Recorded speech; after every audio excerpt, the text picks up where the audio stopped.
اب میرے بھائیو اگلی صورت ہے سورہ عبس. یہ بھی مکی صورت ہے. یہ بھی اس میں شروع میں ایک خاص واقعے کا ذکر ہے, اس کے بعد پھر فکر آخرت ہی ہے اس کے اندر بھی. اس کا پس منظر جامعہ ترمذی میں اور سنن مسند احمد میں اور باقی کتابوں میں تمام تفاسیر میں آپ کو ملے گا. ایگریڈ اپان ہے اہل سنت اہل تشیع کے ہاں, سب کے ہاں. نبی علیہ السلام کے ایک بڑے لاڈلے صحابی عبداللہ ابن ام مکتوم شروع کے مسلمانوں میں سے تھے, اور اتنے لاڈلے اور لائق ترین صحابی تھے کہ نبی علیہ السلام نے ہجرت مدینہ سے پہلے مدینے کے لوگوں کو اپنے بہاف پہ جو استاد بنا کر بھیجا تھا نا, وہ ان کو بھیجا تھا. صحابی نابینا تھے, آنکھیں کوئی نہیں تھی لیکن دل کی آنکھیں تھیں. قرآن ان کو قاری کہا جاتا تھا, قرآن سب سے زیادہ جانتے تھے. تو اوس اور خزرج جب مسلمان ہوئے تو انہوں نے کہا کوئی آپ ہمیں ٹیچر دیں جو ہمیں قرآن سکھائے. تو عبداللہ ابن ام مکتوم کو نبی علیہ السلام نے بھیجا, اور نابینا تھے, اور سنن ابی داؤد میں آتا ہے نبی علیہ السلام نے ان کو امامت کے مرتبے پہ بھی فائز کیا تھا. میرا یوٹیوب پہ ایک کلپ بھی ہے, کیا نابینا امامت کر سکتا ہے؟ ایسے عوام الناس میں مشہور ہے کہ نابینا نہیں امامت کروا سکتا. کروا سکتا ہے, اصل چیز قرآن کا علم ہے. یہ بڑے لاڈلے صحابی تھے, اور یہ جو سورت کی شروع کی آیات ہیں انہوں نے میری زندگی بدلی ہوئی ہے دعوت کے حوالے سے. نبی علیہ السلام کافروں کے ڈیلیگیشن کے ساتھ ڈسکشن کر رہے تھے, اور ظاہر ہے کسی بھی ایک دائی کی بڑی خواہش ہوتی ہے کہ وہ کسی بڑے لیول کے بندے کو اپنی دعوت کا قائل کر لے تو اس کا پورا قبیلہ مسلمان ہو جائے گا. یہ خواہش کوئی بری چیز نہیں ہے, دعوت کی حکمتوں میں سے ایک حکمت ہے. نبی علیہ السلام کے پاس بھی کفار مکہ کے بڑے بڑے سردار بیٹھے ہوئے تھے. نبی علیہ السلام ان کے سامنے دعوت رکھ رہے تھے.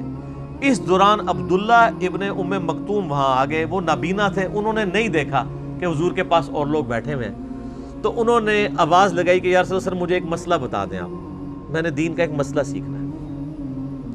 اب ظاہر ہے ان کا قصور تو نہیں تھا, ان کو تو نہیں پتا تھا کہ سامنے نبی علیہ السلام کے سامنے گیسٹ بیٹھے ہوئے.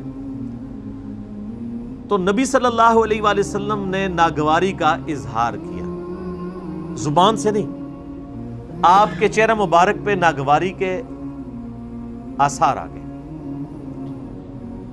اور اللہ تعالیٰ نے انہی آثار کو قرآن میں سٹارٹ ہی اس سے کیا ہے. عبس وتولی, نبی علیہ السلام نے تیوری چڑھائی اور رخ پھیر لیا اس نابینا شخص سے.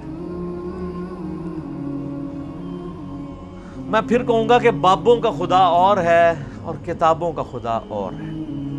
آپ کو جو کرٹسی اور اخلاقیات سکھائی گئی ہیں نا, قرآن وہ اخلاقیات نہیں مانتا.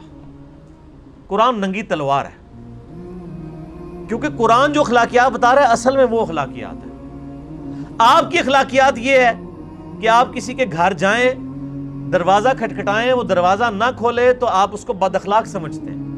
جبکہ بخاری مسلم میں حدیث ہے کسی کے گھر جاؤ 3 دفعہ دستک دو, جواب ملے تو ٹھیک, نہ ملے تو واپس لوٹ جاؤ, اور اس بات کا برا بھی مت مانو, کیونکہ اس شخص کا حق ہے کہ وہ ملے یا نہ ملے.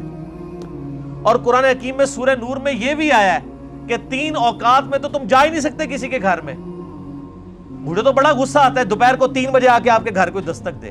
کیوں بھائی, یہ کہاں کی اخلاقیات ہے؟ دوپہر کے وقت آپ کسی کے گھر جا ہی نہیں سکتے, عشاء کے بعد بھی نہیں جا سکتے, الا ہے کہ آپ پہلے اجازت لے لیں, وہ علیحدہ بات ہے. پرائیویسی کے اوقات ہے. تو کہا گیا اجازت نہ ملے تو واپس چلے جاؤ. یہاں پہ کسی کو بیل کرتے ہیں, وہ نہیں اٹھاتا, پھر دوسری بیل, پھر تیسری بیل. یہ اخلاقیات ہے, اس کی مرضی ہے.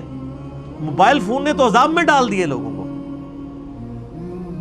پہلے تو پھر ہوتا تھا آپ پی ٹی سی ایل پہ کال کرتے تھے اور پتہ چلتا تھا بندہ نہیں ہے تو جان چھوٹ گئی, بندے کی بھی اور آپ کی بھی. اب تو وہ واش روم میں بھی گھسا ہوا ہے, آپ پیچھے مس بیل نے اس کو مال رہے ہیں اور مجبور کر رہے ہیں کہ وہ باہر نکل آئے. پہلے آپ کے آ کے فون, ایک سے زیادہ بیل کسی کو کرنے کی ضرورت نہیں ہے. اس نے اٹھانا ہوگا اٹھا لے گا, نہیں اٹھائے گا تو مس کال آئی ہوئی ہوگی, وہ دیکھ لے گا. اگر آپ اتنے امپورٹنٹ ہیں اس کے لیے تو آپ کو کال کر لے گا. یہ زبردستی کہ آپ لوگوں کے اوپر جو ہے وہ تھوپنا چاہتے ہیں چیزیں. اب وہ جو نبینا صحابی تھے ان کی وجہ سے نبی علیہ السلام کے چہرے مبارک پہ ناگواری کے آثار آ گئے. اگر ٹیکنیکل گراؤنڈز کے اوپر دیکھیں تو نبی علیہ السلام کا ایٹیچیوڈ بالکل نارمل تھا. ظاہر آپ دین کے لیے بیٹھے ہوئے تھے, لیکن سر اللہ بے پرواہ ہے.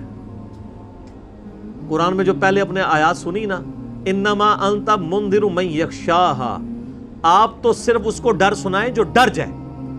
اللہ تعالیٰ نے اپنے نبی علیہ السلام کے اوپر گرفت فرمائی, غصہ فرمایا کہ یہ جو کفار مکہ کے سردار آپ کے پاس بیٹھے ہیں نا, یہ سارے آئے ہیں چسکا لینے کے لیے, ان کو دفع کریں, اور یہ جو نابینا شخص ہے نا اس کو پروٹوکول دیں.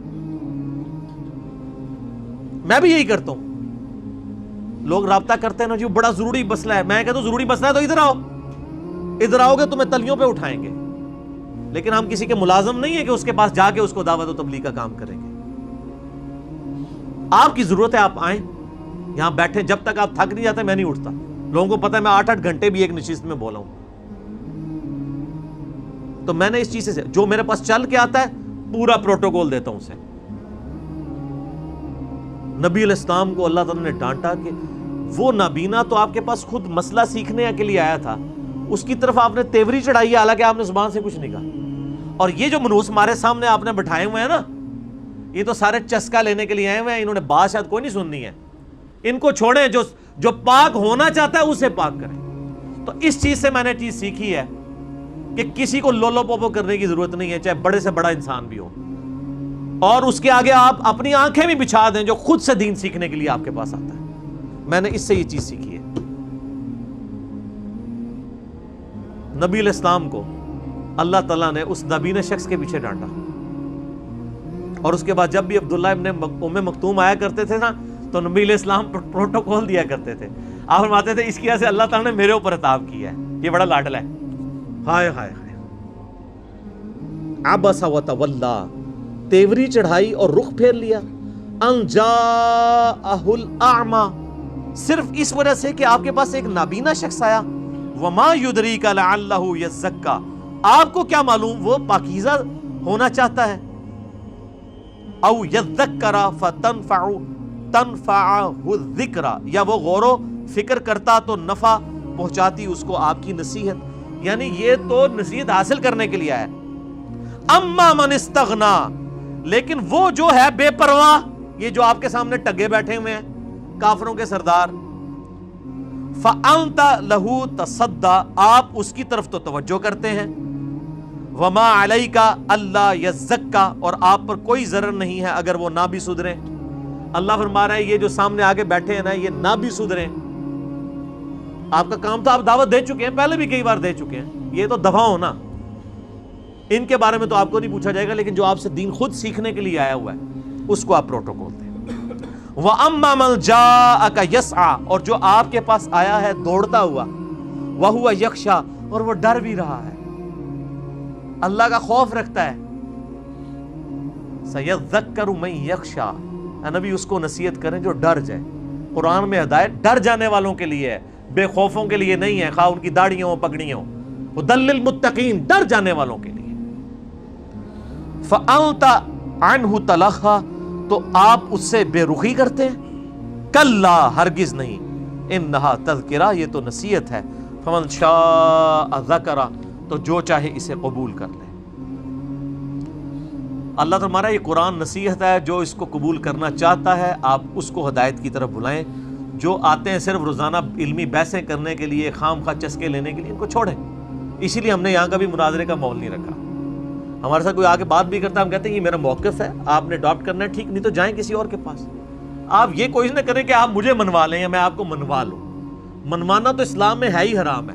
اسلام میں صرف دعوت ہے کہ یہ میرا موقف ہے. آپ کہتے ہیں میرا یہ موقف ہے, میں کہتا ہوں میری یہ دلیل ہے, آپ کہتے ہیں یہ دلیل ہے. اللہ کے عمل دن فیصلہ کر دے گا. میں کہتا ہوں قرآن میں ہی لکھا ہے, آپ کہتے ہیں بزرگ یہ فرماتے ہیں, تو اللہ فیصلہ کر دے گا کہ قرآن کو اللہ نے حجت ماننا ہے یا بزرگوں کو حجت ماننا ہے.